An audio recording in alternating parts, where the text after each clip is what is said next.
first pick in the 2022 NFL Draft, the Jacksonville Jaguars select Trophy Chase, Arizona.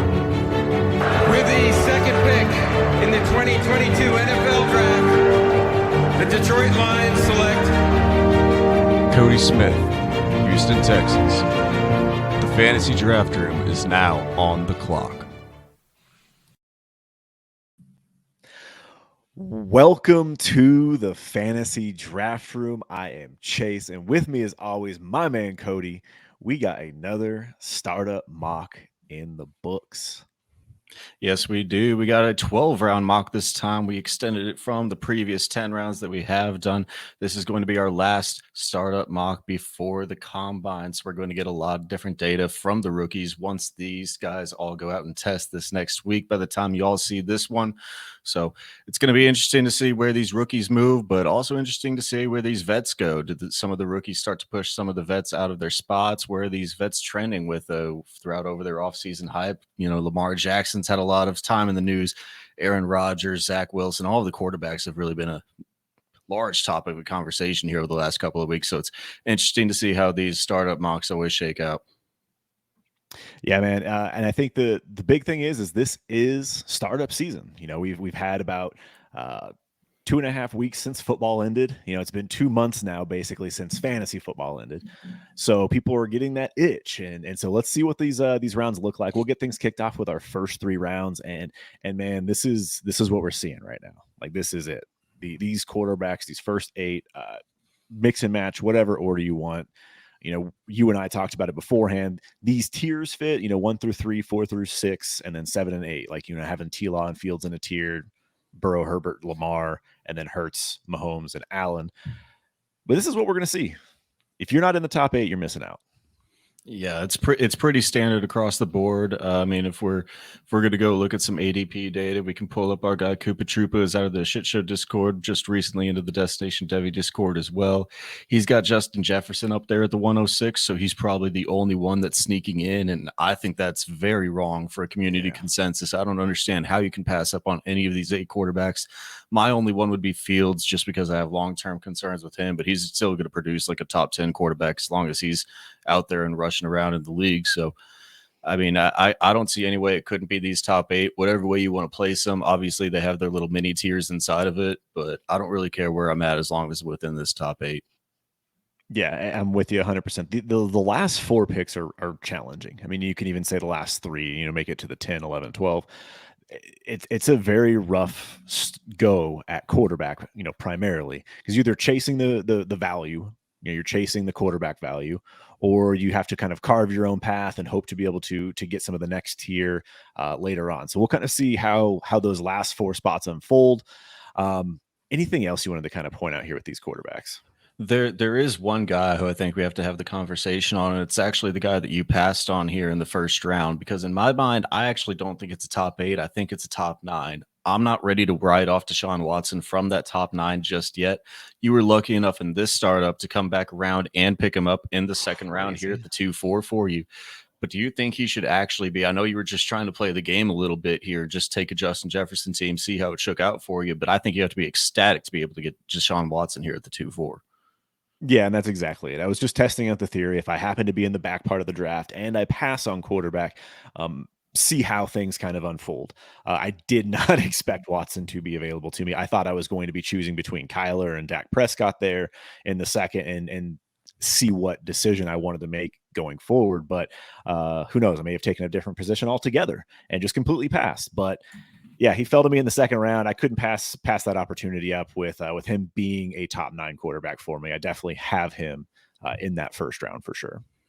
Yeah, I think you have to. And honestly, I was just looking at the ADP data again. He's actually 1 spot behind where you got him here. So the community is further down on Deshaun than, you know, what we are. I'm still considering him in that top 9. But I mean, if I can be at the back, you know, like let's say I have a startup where I'm starting at that 108 and I can just circle back around, get, you know, whatever top 8 quarterback is left, and then pick up Deshaun in the second round. I think that's a smash win for me. One of the best spots you can really be in outside of being in those top 6 picks that we love. Yeah, and the one thing I wanted to kind of point out is, you got Lamar here. You took Lamar in the first round, and we've seen a lot of conversations going on in the fantasy community that people are really concerned about Lamar Jackson and this upcoming fantasy season potentially holdout. Like, are you concerned at all about Lamar Jackson? Would you have taken another one of these quarterbacks here over him? No, I don't think I'm taking another one over him. I love what I saw from Trevor Lawrence going down the stretch of last year, but it's nowhere near enough of a large sample size for me to put T Law over Lamar at this point. I've seen 3, 4 years of Lamar just be quarterback one levels consistently whenever he's healthy, and obviously that's one of the concerns that people have, is that he's not playing a full 17.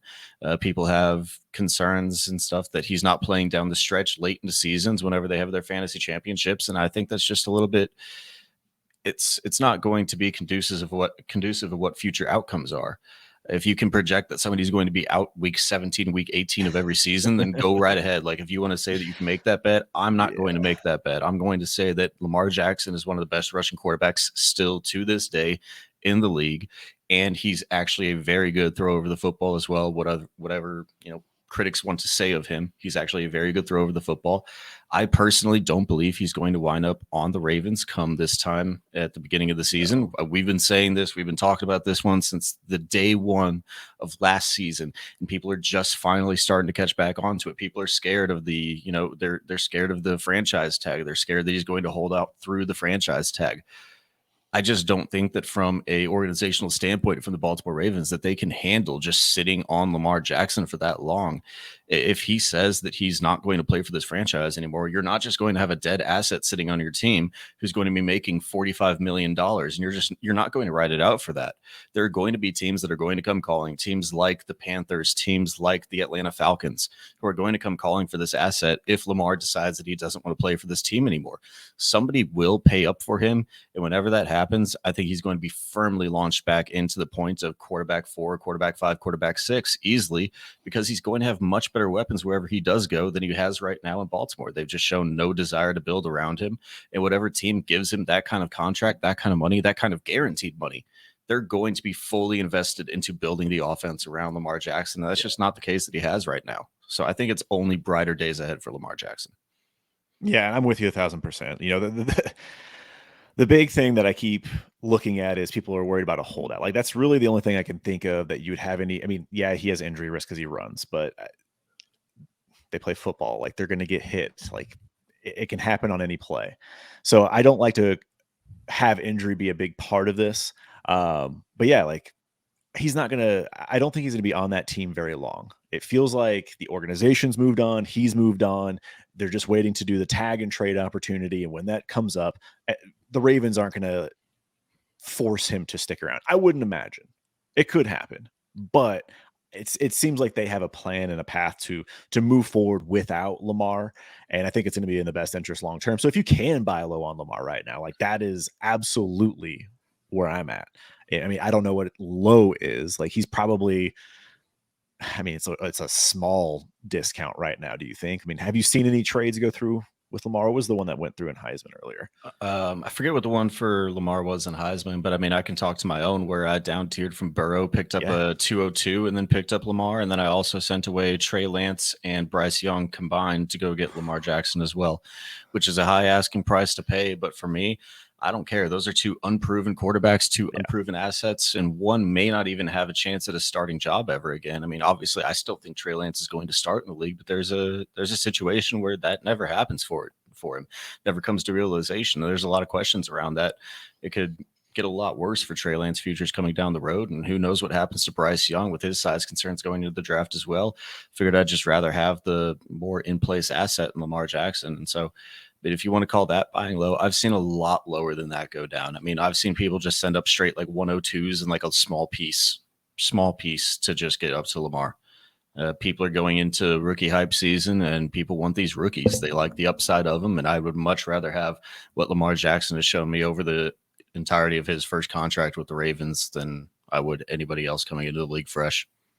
And you said you're 102 and Trey Lance felt like an overpay. I mean, think about it. Like looking at this draft here, you traded a third round startup pick, and a guy that's not even on the board here.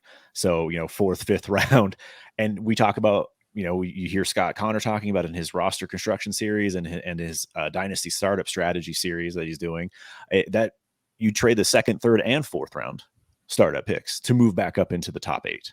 Like that would be the goal. That's what we're trying to do. If you can get up there, you trade your 2, 3, 4. Obviously, you want to make sure you get yourself a 9th, a 10th, or a 10th, 11th, something in that range back as well to make it a 3 for 3. But you traded a 3rd and 5th for the 106.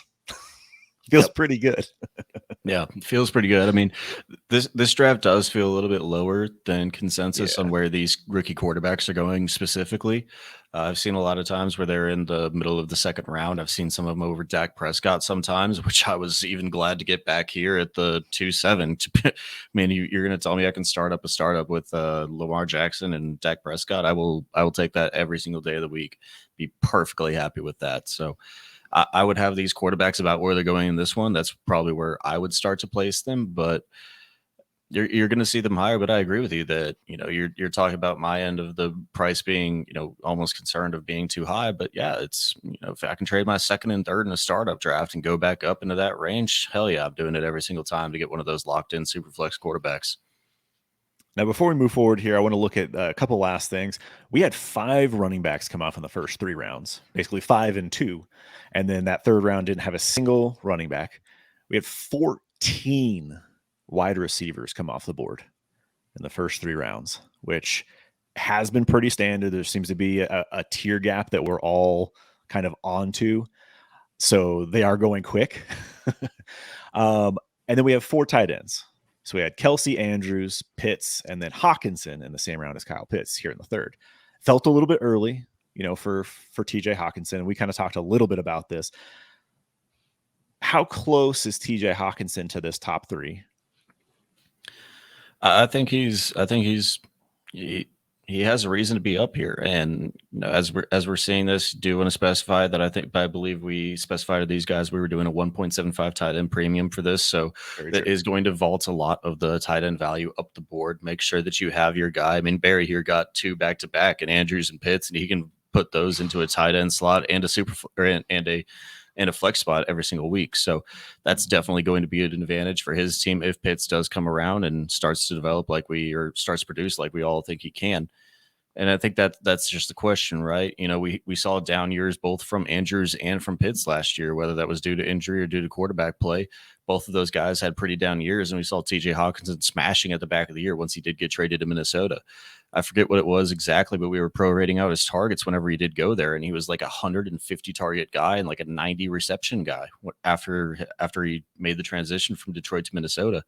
And if that's the case, I mean, he fully deserves to be tight end 4 and pretty close. I mean, you could legitimately start to have arguments of having him over Pitts if that's going to be the case, because you just have unrealized talent in Pitts right now, and in the offense that doesn't have any desire really to change to be more pass heavy. Even if they do get another quarterback in there, I don't think the scheme of the quarterback position is going to change all that much to allow for more passing attempts. Meanwhile, you have over in Minnesota, Kirk Cousins throwing the ball 650 times or something last year. Just by a pure volume basis, I think there is an argument to have TJ Hawkinson at or even close to above Kyle Pitts right now. So if I can do that down tier, I think there's a world in which I could do that. Yeah, the one thing I looked at here, I just want to look at Koopa's ADP, because regardless of the premium, I wanted to see how close they're actually going in ADP. Kelsey and Pitts are both in the third, 6 picks apart. 2 picks later, you have Andrews, and then 8 picks later, you have TJ Hawkinson. So you have Mark Andrews and TJ Hawkinson in the same round in most startups. So that's your 3-4, basically, is what it's looking at. It's very similar here. It's close. So he's a lot closer to this group than he is to the Kittles and to the Goddards, right? So I do feel like there is that potential. He only had a 19% target share last year, and he was still able to put together the season he did, both combined in Detroit and in Minnesota. I don't want to extrapolate his stats necessarily from the end of the season that he had at Minnesota, but at the same time, like we did the math, like he's looking at a minimum of 120 targets. Like if he just kept the same target share, and the 19% target share, I think they had 640 passes, he's going to have the same amount of targets. And so it's like, all right, well, if 120 is the floor and he's going to have 80 catches, it's like in tight end premiums, that's a minimum. Like that seems like it's a bare minimum of what they're going to use him as. So I don't know. I'm excited. I'm interested. I think everyone's been kind of waiting for a TJ Hawkinson breakout in Detroit. We never quite got it. We saw flashes of it, but I think we're really going to see, what TJ Hawkinson, the prospect, can, and if he has, developed into a top 3 tight end. Yeah, I think it's there, and I just had to remind myself, and I think it's a good reminder for all of us. I mean, we've kind of grown stale to the TJ Hawkinson name. There's a lot of hype that comes in with these guys whenever they're first round draft picks. They're top tight ends coming into the league. We want to see them hit and smash right away. And it's a little bit of what scares me about throwing him into the same range as Pitts, because Pitts has only been in for 2 years and an injury riddled season in year 2 as well. So he definitely has a lot more room to grow as well. But I'm just more concerned about the offense that he's in right now. But TJ Hawkinson is only 25. Like, that is a super young age for a tight end to be producing the level that he did last year at the end of the season. And if he can keep doing that for the next 6 years, even like just the level that he did last year, that's well worth the tight end 4 price. Yep, I'm with you. So as we finish up this round here, not really much to talk about in terms of the running backs. I don't think maybe you could add Saquon to this mix in a way, but I feel like this top 5 running back, with Taylor, Bijan, Breece Hall, Kenneth Walker, and CMC, mix and match however you want. They're all very good players. The one thing with wide receiver we've noticed a little bit of an early pick here, but JSN being cracked in as the top 12 dynasty pick. It felt early for me, but people love him. I mean, he put up 1,600 yards, his sophomore season there. So it felt early for me, but yeah, where are you at on JSN? Do you think he deserves to be in the top 12? I truthfully don't.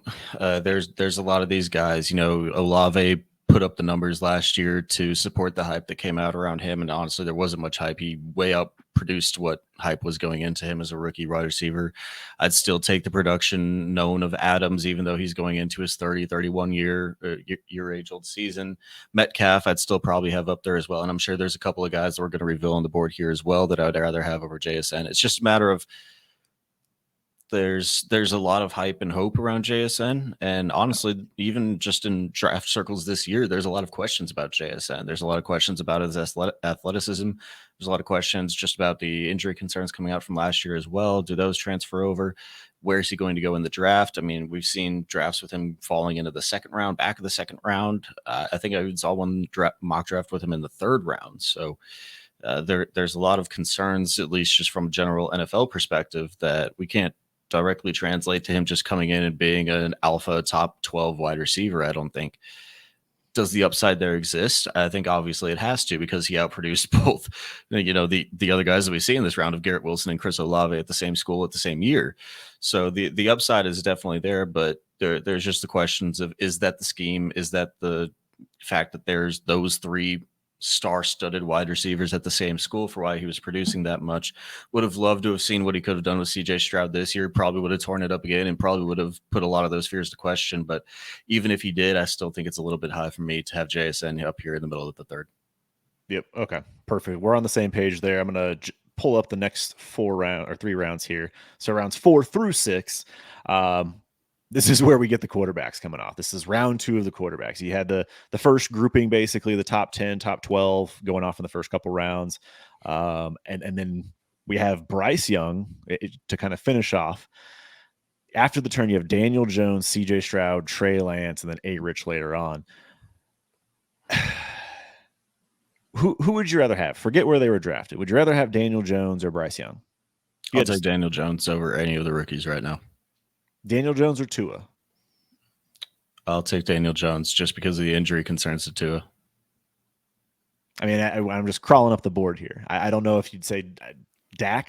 No Daniel fucking Jones? chance. No Okay. fucking chance. We're done there. That's the hard cutoff. But that's the thing, is like, he doesn't belong in there. And it's interesting thinking about trades. Like if you have one of these guys that, 102, 103, 104, and you can trade it for Daniel Jones, like I'd feel pretty comfortable doing it. Yeah, there's some upside potential with a couple of these guys where we're looking at the ceiling play, right?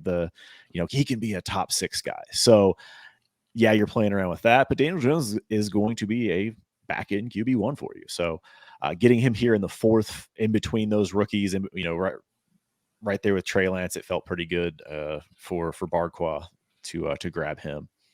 Yeah, I mean, he's going to be, whether he's actually paid it by the Giants or not, he's going to be probably a close to $40 million quarterback who's going to probably sign 3 to 4 year deal. So whether you think he deserves it or not is pretty much out of the question at this point.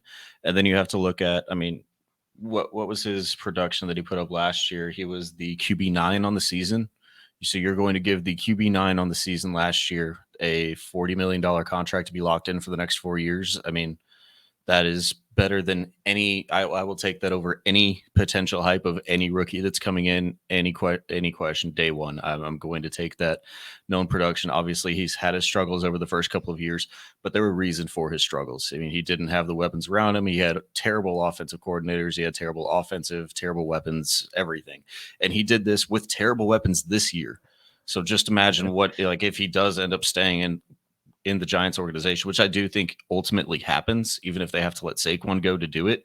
I think he does stay there because they're not just going to try to go out and find another quarterback for the next 10 years, because quarterbacks are hard to come by in the NFL. So pay the one you do have, even if you don't think he's fully worth that money. So I think they're going to keep Daniel Jones, and I'm excited for what the future is in this offense when they do surround him with some weapons. So yeah, I'd have Daniel Jones. If I hadn't taken Dak Prescott here in the 2nd, he would have been my pick in the 3rd at the 3-6.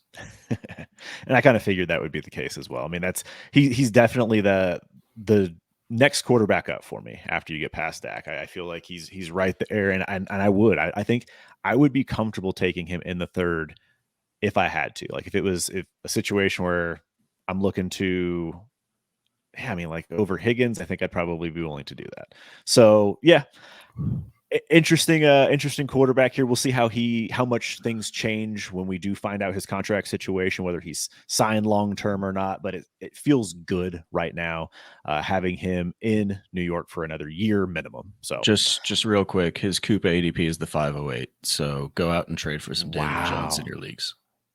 Wow. Yeah. So you don't have to give up the 102. Like that's the thing, right? You don't have to do that. Yeah. You can give up like the 1-6 and still get him. That's not even in quarterback range.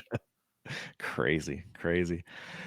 All right. So we have the next tier of running backs as well, with Barkley, Etienne, Eckler, Jacobs, Javonte, Najee, Gibbs, and Swift. And then we have Chubb wrapping it out here at the end of the 6th. Where are you at with this range of running back? Like if you had to be in the startup picking these guys, obviously you took Barkley, right? You got Diggs and Barkley here, and then you finished up with Goddard and Addison to wrap up these 6 rounds. Do you care?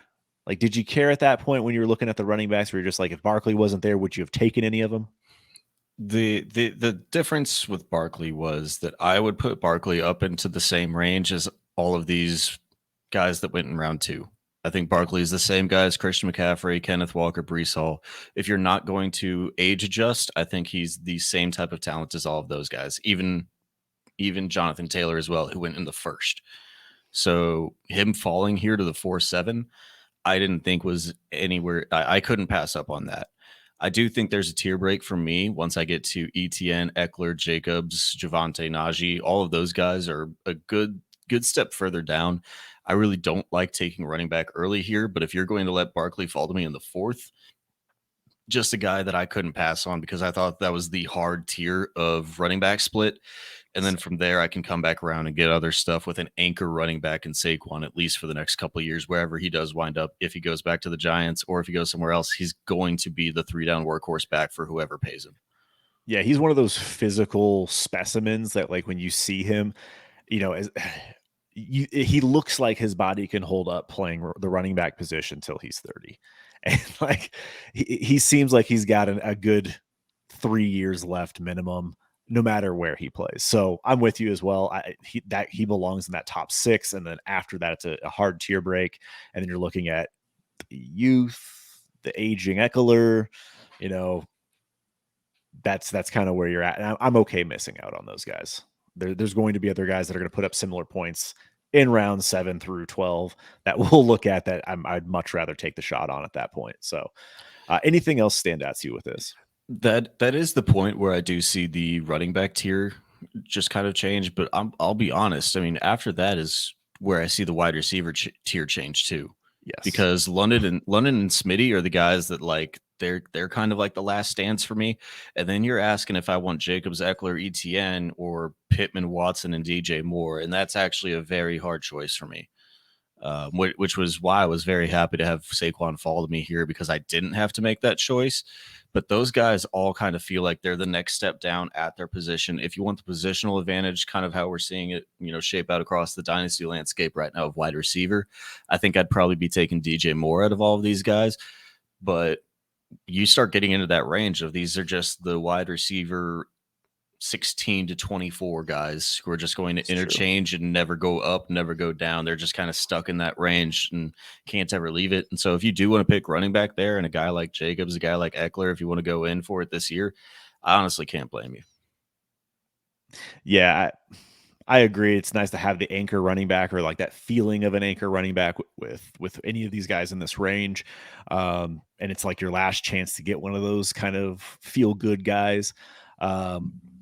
But then I start looking at the wide receiver, and I'm with you. This is that tier of just wide receiver 2, where Pittman, even going down to Godwin, Judy, Debo, and then it starts to get to the hope, right? And so there is that part of me where I like look at that tier. Like it seems like it's a quick tier down at wide receiver as well, where you start getting into some hope. And we'll pull up the next round here in just a few minutes to see how the rest of wide receiver pans out. But like Pittman has that hope of upside still. I think Christian Watson, I think we could still have hope for him to have, monster wide receiver 1 week. Did it last year. We'll see if he's able to consistently do that. 3 touchdowns typically don't happen, but hey, he's done it, so he can do it again, right? But yeah, so I think when you get to that kind of grouping, I still have confidence in some of those guys until I get to Addison. I like Addison as a player. I like J-Mo. I like Treylon, but I just feel like there's a lot of questions around those guys if they can even be in that wide receiver 2 tier. Yeah, a lot of these guys fall out, and I think this is probably where you start trying to place in these rookies, kind of like we see. This is where I ended up just taking Addison, because it felt like even if I do take Addison until the draft tells me otherwise, I can probably just trade Addison for any of the wide receivers in this range. It's just that flat tier. It's the flat tier of guys who are going to produce, but probably don't have that elite upside.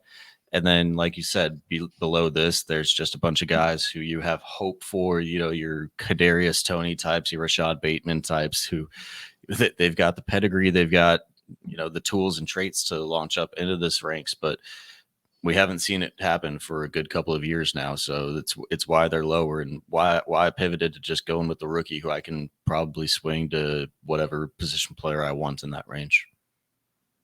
Yeah, and if you don't mind, I'm going to pull up the next 3 rounds here as we kind of go through, because at the end, I do want to look at how Scott Connor, has kind of talked about his dynasty's startup strategy with trading up and getting quarterbacks, and we'll look at some of these breaks and player values and in players at the end. But you start to see McLaurin, Hollywood, Pickens, Ayuk, D-Hop, Ridley.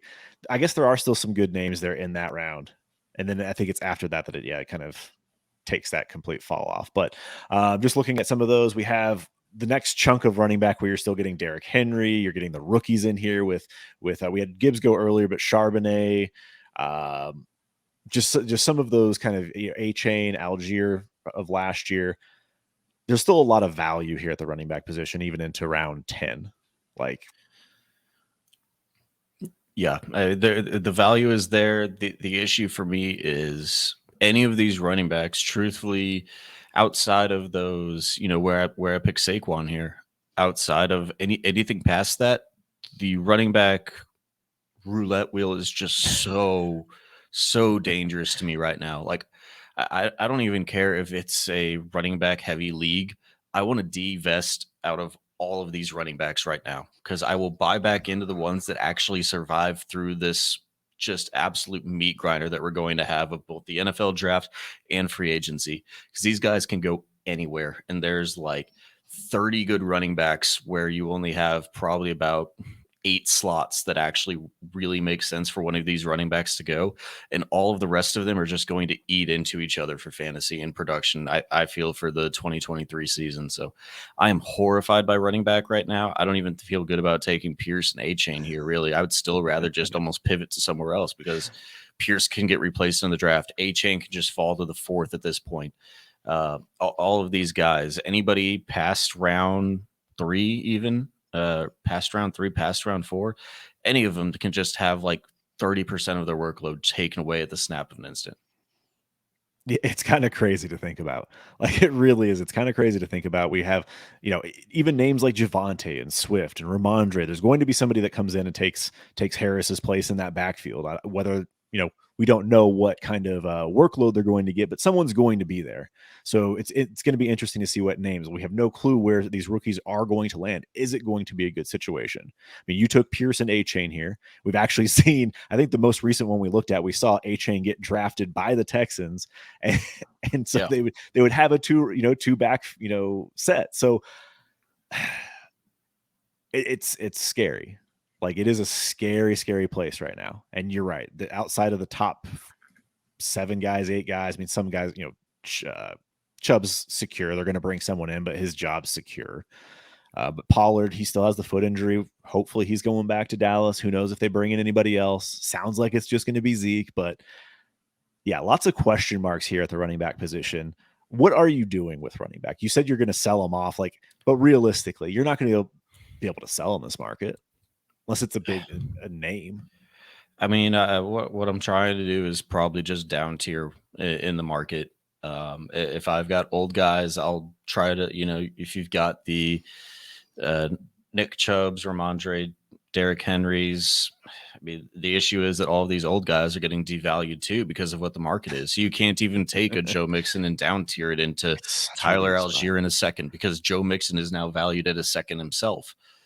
There's 2 ways I think you can play it, and the one is to try to take the shot, hope your throw at the dartboard sticks, and just buy up these severely undervalued aging running backs right now. That's one way, and then just see if they survive the draft. But that's just an extremely risky proposition right now.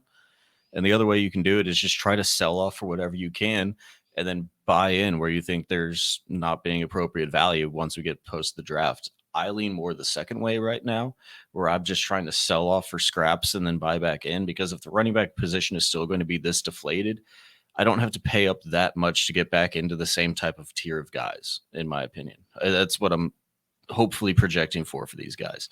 I don't think people are actually devaluing the running back position because of the landscape right now. I think there's a lot of devaluing just because of what we've seen from the position, just the volatility of the position compared to the wide receiver position. And so I think once the dust settles, I don't think the values will change that much, and I can still buy back in for 120 of what I sold off for, and to de-risk myself from that exposure on just having my running backs possibly go to 0 instead. I think I'd rather just do that right now and just buy back in later. Yeah, I want 2 shots. If I can trade and get 2 shots at a running back, or 2 pieces that I can, whether that's a second and a third type situation, or a player and a third, something along those lines, where I'm able to take another shot when we do have clarity on some of these guys, where draft capital lies, those types of things. Obviously, we're drafting like Charbonnet and Gibbs, not knowing landing spots yet, but as soon as I finish that startup, that's what I'm looking to do. I'd be looking to get 2 pieces out of that, so I have 2 opportunities at the pie. Yeah, and also we're doing this one just like we have the last couple, where we're putting names to the picks. Yes, and so that's another scary proposition of it. I was kind of mentioning it with A-Chain. There's some NFL circles that think he's going to be a round 2 pick. There's some NFL circles that think he's not going to get past the size barrier and say that he's a round 4 pick. The evaluation of the difference between those two and where he actually goes in startups post NFL draft is incredibly different. I mean, that's the difference between probably going between like round 8 and going at round like 14. And so, I mean, I might be getting a value Crazy. here at the 9-6, but it's an extreme risk to take any of these rookies. I mean, what was the last one that we did on our rookie draft where we did back and forth? Jordan Addison went to the Steelers. There's no way I'm taking Jordan Addison on the Steelers at the 6-7. So putting any of these rookies right now pre NFL draft to a startup draft it's extremely volatile, and it's probably, we're probably going to see some of these names rise up. The Bryce Young, CJ Stroud look like they're probably pretty low here compared to consensus community value, but I think they're actually pretty appropriately adjusted to here, because right now we're saying that all four of these quarterbacks are locked in as like top 15, but that might just be a part of the cycle. We were doing this last year, even though I think all of these prospects are much, much better than we had last year. Like, we've got SEC guys and an Ohio State guy. It's much different than a guy from Liberty and the ACC, but there's a chance that some of these guys fall due to whatever happens throughout the rest of this process. So it's a lot of risk putting yourself into a bunch of these rookies here early. And it's funny you mentioned just the draft needs to play out. Free agency, we have so many free agent running backs. Like, there's going to be so many guys that had starting roles that are just going to be looking for a job next year. Guys are going to get buried on depth charts. Like, it's going to be such a crazy offseason. Like, I cannot wait for it to get started. And we get to see the combine this week. So, talking about A-Chain running the 40, people are going to get hyped for A-Chain, get to see what Gibbs can do. Charbonnet, like, there's a lot on the line for some of these running backs in terms of what draft capital they will get. So exciting week ahead for sure. Anyone else you want to touch on in particular here? We got the running backs kind of nailed down. We had the last tier of of quarterbacks with Mac Jones, Aaron Rodgers, Jimmy G, kind of Jordan Love, guys that are starters or should start theoretically with Jordan Love, and with Garoppolo jobless. But yeah, I mean, that's kind of the only other thing I think you got to really touch on here.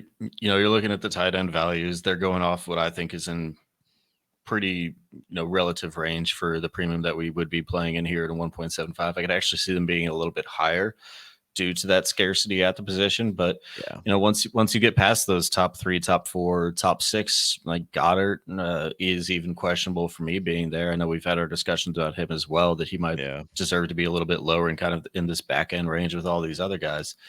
It feels like a position where you're just reaching because you need to reach because of the premium. But I think it's probably a little bit appropriate for a lot of these guys to just say, hey, I'll let them fall and I'll just take whatever guy falls to me here in the 8th, 9th, 10th round. If I don't have the tight end yet, I won't worry about it because it's not that much of a difference maker at this time, even though it is a heavy premium. So I think that's fine. The quarterback position, though, there's a couple of names up here. Like, I couldn't have Stafford personally. Stafford's the one that stands out to me. I didn't think he was going to play this year. So the fact that he's even playing this year, and if I'm not putting any stock to him playing past this year. So having him as my first quarterback feels horrifying. I think he went for the cup stack is my guess with that one. I definitely think that was it. It's not on the turn, but having the cup stack, I can definitely see that. And I mean, I do think that they're definitely bound for a rebound in LA. I mean, it can't be any worse than what it was that they were rolling out last season, in my opinion. So could be a nice sneaky bounce back value, but I still would have very high concerns about him being my quarterback 1. Doesn't feel good. No. The Jordan Love, Aaron Rodgers saga, we'll see how that one plays out. Hopefully we have some answers throughout this week. I don't know if I can really deal with another week of, is Rodgers returning to the Packers? Right. Is he playing it or not? Is he going to the Raiders or the Jets? Because he's not going to the Raiders because they're not an Aaron Rodgers away. But I don't know what. I don't know the Raiders what's happening think they with are, them. Then great. Yeah, I mean, the Saints also think that they were an Andy Dalton away from making the playoffs. So who the fuck do I know? Hey, they might have been right. They weren't because they lost. But yeah, all of these guys, there's a lot of moving pieces around, and that's why they're in this range. That's the landscape of the quarterback position. You've got your guys and you've got your rookies, and then you just start to see the trickle down of the less and less certainty throughout all of these guys down the board. Yeah, man, I'm going to pull up the last 3 rounds here just so we can kind of finish this off and look at the board as a whole. In these rounds, we haven't done, rounds 11 and 12 in the past, but there's just value sitting there. And so we just wanted to make sure we had that in there. You see Kamara going in the 10th, Tucker, and then Rashad White. You have James Cook, A.J. Dillon going down here, like Khalil Herbert. We still have all these names, Miles Sanders going in the 12th. Like, these are names that, again, Miles Sanders was a top 8 running back this year, or at least in rushing yards. Here he is, 12th round, jobless, right? Uncertainty, total uncertainty. He could be a starter. You could end up getting 7th, 8th round value out of him here in the 12th, but it's kind of crazy to see. And then you do see the rest of those tight ends, like you talked about. This is about that range in 1.75. You have Njoku's and Ingram's coming off the board, and then next thing you know, you're going to have the Dulciches, all of the young guys with promise, the old guys with you hope can return, like Waller. And Fant, we're hoping for a breakout. But this is usually that range. I'm kind of surprised to see Jalen Hyatt down here. Jalen Hyatt, it sounds like in a lot of places he's back in first-round rookie pick. And it seems like he's going here. I don't have the pick count going, but he's got to be a second rounder in this thing. So he's going there with Pacheco and Sutton. He definitely, I think, he slot in somewhere around to like the 2.2 to 2.6. There's a lot of people who just they have their concerns with Jalen Hyatt because we've seen this profile come out before. Fair. We've seen the downfield deep threat profile come out, and I honestly have been under the assumption that the fantasy community has still been buying into this, but apparently it's flipped this year. Finally, I guess they've kind of realized this profile doesn't exactly hit at a high rate. But Hyatt's an interesting one where I think Hyatt does a little bit more than what that profile is. I think he's a little bit better, and I think he's going to get the draft capital that a lot of these other guys haven't. Most of these guys are second and third rounders in that profile, but with the weak wide receiver class that we have here, I think he could easily be back end first in the NFL draft. So I think some of the rookies down here, when you get to the Downs, the Hyatts, the Zay Flowers, I think these guys, it's still a bet on their draft capital, but if they get the draft capital, I think these guys are actually pretty severely undervalued comparatively to like what they're going around of like Sutton, Evans, Juju, Tony, Elijah Moore. I'd easily rather have a first-round wide receiver over any of these guys. It's just, can you stomach making the bet that they're going to be a first-round wide receiver or an early second in the draft? Yeah, I mean, it's the volatility, right? We talked about it earlier with the running back position with free agency and the rookies coming in and draft capital needing to be determined. But that's where you can find values. Like, you can get Jalen Hyatt down here. And if he does go in the first round, he's going to be a back end first rookie pick. So you can flip him immediately. Like, you'll have that opportunity. So there are those things where you can find values. And Miles Sanders, like, he's going to sign. Maybe he signs and gets himself in a situation where he is the starter. Maybe he doesn't. Kendra Miller, same thing. Does he get draft capital and end up in a good situation? Sean Tucker, Rashad White, will Leonard Fournette go away? So you have these guys that have value, whether they're rookies or not, that the volatility is real, not only at the running back position, but at wide receiver. So I do think for him, it's just draft capital. If he gets the draft capital, that'll determine pretty much everything going forward for Hyatt's value.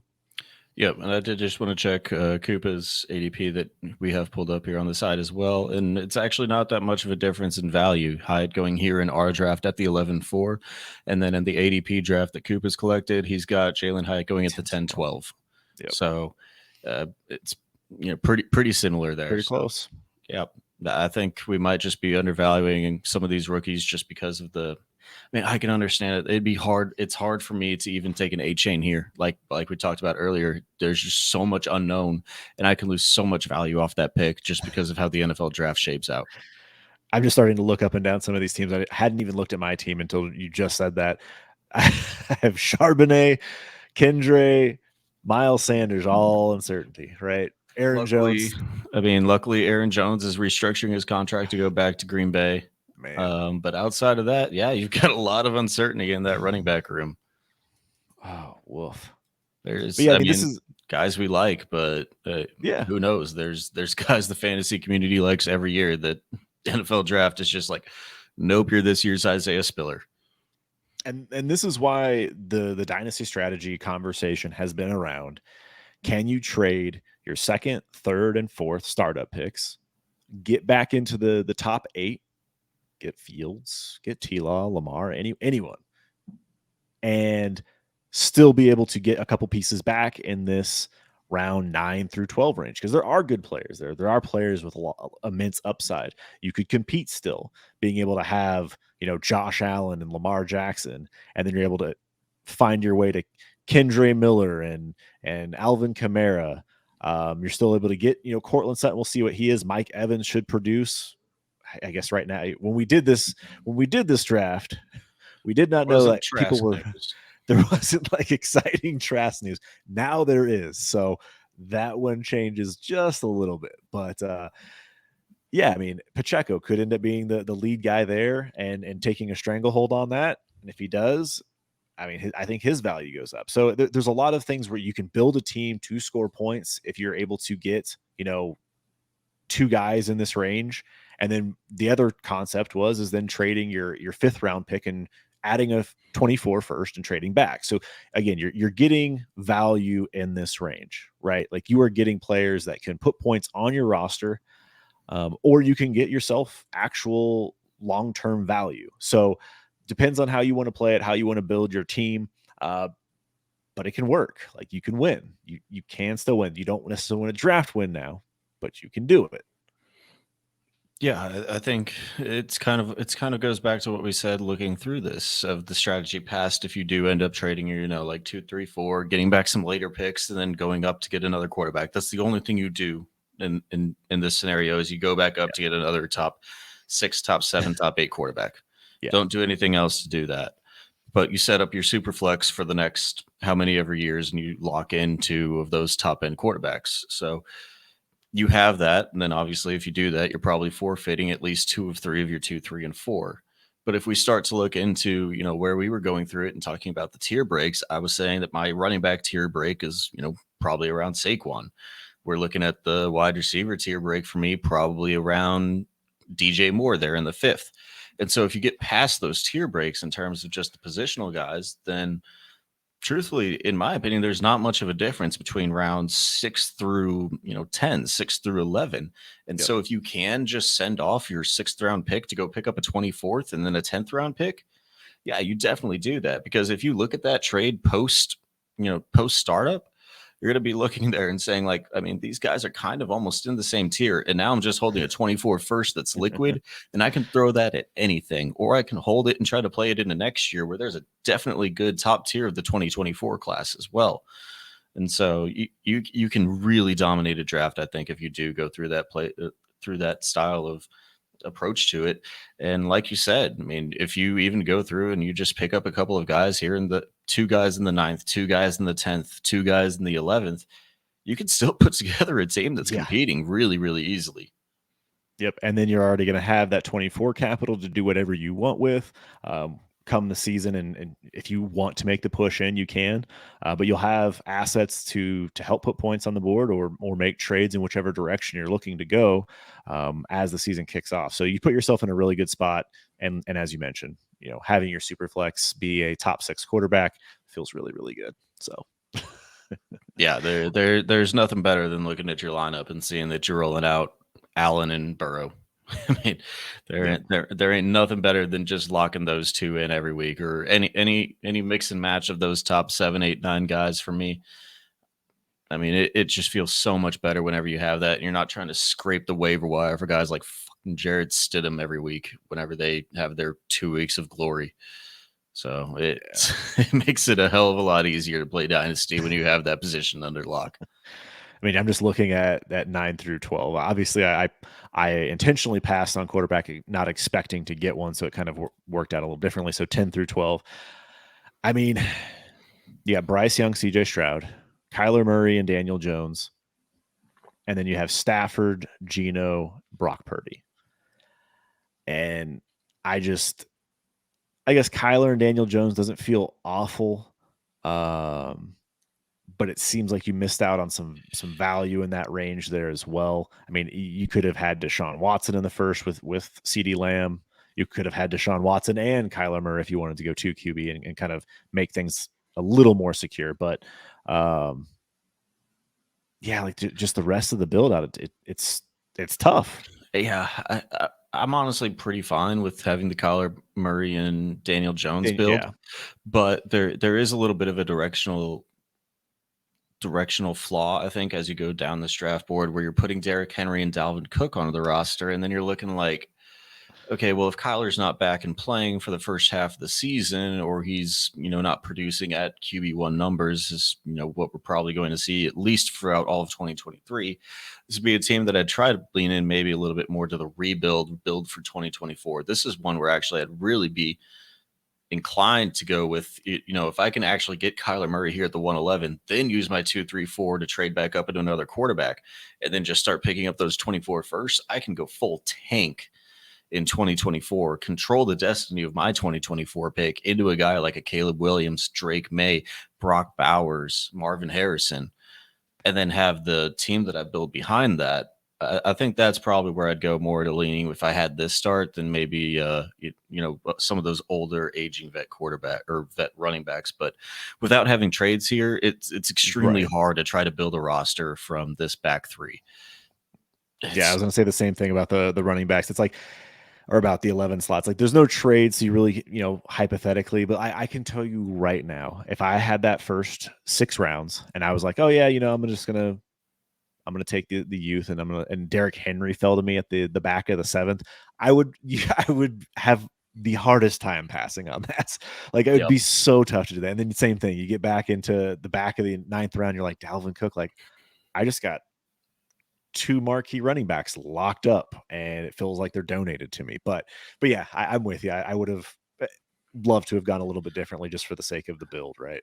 In hell, I mean, it's a startup that we're doing in fucking February. So Yeah, if you want to, so we're playing around having fun. if you want to, no, I'm just saying, like, even just from a generic startup point, like if you're actually doing this, you have so much time to convert this roster into whatever you want it to be. Yes. Like if you want to trade off of Kyler Murray, take a little bit of a hit and maybe down tier to a Dak Prescott, which I honestly don't think is that much of a down tier. You have another quarterback that's going to play in 2023, and now you can go and compete with this roster. Like it does not take much, even though it is the startup and you want to try to have your direction kind of built out for you. You have so much time until we're going to be playing fantasy football in 2023 that you can go in and shape this team however you want to with a decent amount of assets. So you make 1 or 2 moves and now you're a compete team instead of a tank team for 2024 with no direction. So honestly, just take the value where it falls to at this point in the offseason. Yep, absolutely. Anything else you want to touch on before we close things out? Anything else stand out to you or that you want to bring up? Man, I'm just going to touch on it again. Drafting rookie running backs here. I know you did it, and I love the 2 guys that you took, man. I do. We share the same love. You don't share as much love for Charbonnet as I do.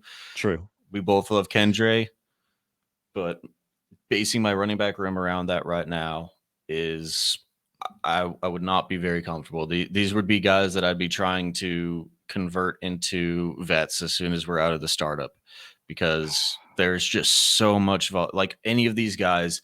Charbonnet could go in the 4th, and would I be shocked? No, but I would be surprised, but I would not be shocked if it happened, because it's the NFL draft, man. Like some of these guys just don't get the capital that we perceive, especially a guy like Kendre, where he's not doing any testing at the combine. I don't think he's doing his pro day either, so he's not going to test at all. I mean, what are these NFL teams unless they have him in for private workouts before the draft? And if he's, not up to snuff to do anything before then, then you have just the medical concerns alone. So any of these guys, I mean, Evans up here, I have my own concerns about Gibbs. Mayer might not be the first tight end off the board. It may be Dalton Kincaid that we see 6 rounds later at the 12-1. So rookies at this time are just so volatile for me. I prefer to stay away. And it's funny because obviously right now is like the heightened time of year for 2023 picks, right? But when you put that name to it, it changes everything. So, there is volatility around these guys. When you have just the 107, it's like, okay, well, if so-and-so doesn't get draft capital or it doesn't work out, like I have that pick. I still get my pick. Here you have Zach Charbonnet, who could be a back end to mid first, or he could be in the second round, right? Like it varies greatly. And it's just, it's crazy. It's crazy to see. And that's the same thing with Devi. When you look at Devi, it's when you have that name, it makes it a lot harder to figure out. Makes it a lot harder. So I mean, like if this was my team, obviously I've got a pretty in my opinion, I've got a pretty strong contending team right here.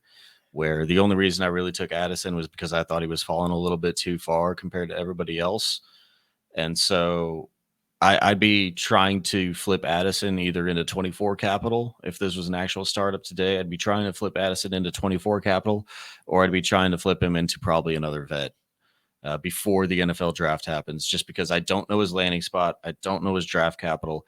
I'd rather put that into a flat NFL asset than I would an asset that I really think would probably only go down from here up until he steps on the field at the beginning of the season. Yeah, and just looking at my team, I've had a crisis there in that 8th round when it started to come to Charbonnet. I'm like, man, J.K. Dobbins got taken right ahead of me, and I was like, all right, do I really want to take Pollard, Pierce? Like, all right, I'll take Charbonnet. So it just kind of trickled down. Lots of question marks at that running back position, but I did like the top part of my draft for the most part. Again, Deebo Samuel, I'm not a huge Deebo guy, but he's my wide receiver 3. Deontay Johnson's my wide receiver 4. Having Jefferson and Adams at the top make me feel good. Again, I have uncertainty with Lance, but Russ should be my QB2. Watson, I feel like I'm more of a middle of the pack team with hope on my roster. So probably would have to make some trades to make this one feel good. Yeah, and I'd like to just clarify. Like, I don't think I don't think your selection of Charbonnet is like wrong here, right? Because they still currently hold the value. They're just not pieces that I necessarily want to roll into the season with if I'm doing my startup today. Yep. Because like I've seen, I think I just saw the conversation today actually, whether you want like the 110, which is where we're kind of projecting Charbonnet right now, or do you want J.K. Dobbins? And it was a pretty split decision. And so like if he still holds that value amongst the community, then still take that value. That's perfectly fine. I'd just rather move it into a more solidified asset by the time we actually get to the NFL draft, I think is my only thing. Yeah. I love that. Love it. Any other things you want to touch on before we roll?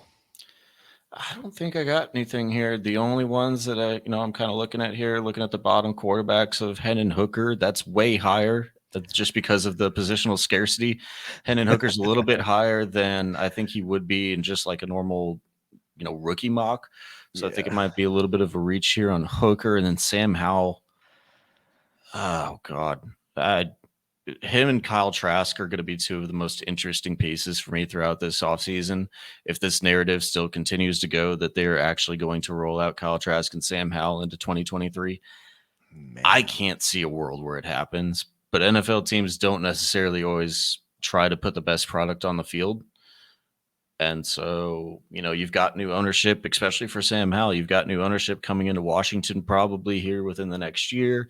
They can clean house next year, put some garbage out on the field this year and see if Sam Howell is actually it. I did actually like Sam Howell, a little bit in pre-draft process. I just don't think he's going to be a starting NFL quarterback ever.